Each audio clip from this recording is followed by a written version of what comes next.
अक्कलकोटला जायचा कितीही प्लॅन केला तरी स्वामींची इच्छा आणि बोलवणं आल्याशिवाय आपण काही तिकडे जाऊ शकत नाही, हे मात्र खरं आहे.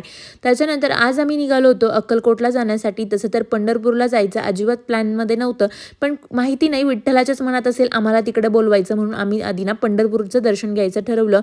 तिथे गेल्यानंतर ना जे काय कुंडलिकाचं मंदिर वगैरे आहे ना तिथे दर्शन घेतलं आणि नंतर आलो होतो विठ्ठलाचं दर्शन घेण्यासाठी.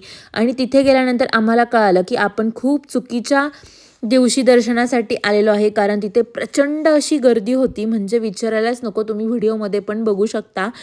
तर आम्ही ठरवलं होतं की मुख दर्शन घेऊयात, कारण लाईनीत उभं राहून दर्शन घेणं अजिबात पॉसिबल नव्हतं, पण मुख दर्शनाला पण खूप सारी गर्दी होती.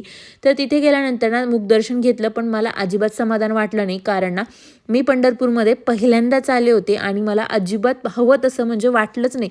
इतक्या लांबून ते मुख दर्शन झालं ना की बस.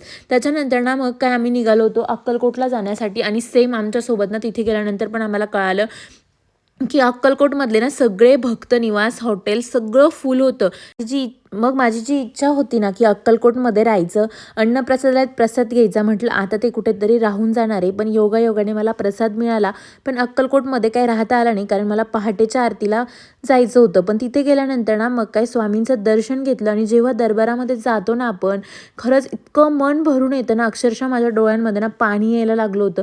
खूप असा भावनिक क्षण असतो जेव्हा आपण स्वामींना भेटण्यासाठी जात असतो, जेव्हा स्वामी क्षणोक्षणी आपल्यासोबत असतात. पण तिथे जायची, अक्कलकोटला जायची एक वेगळीच ओढ असते.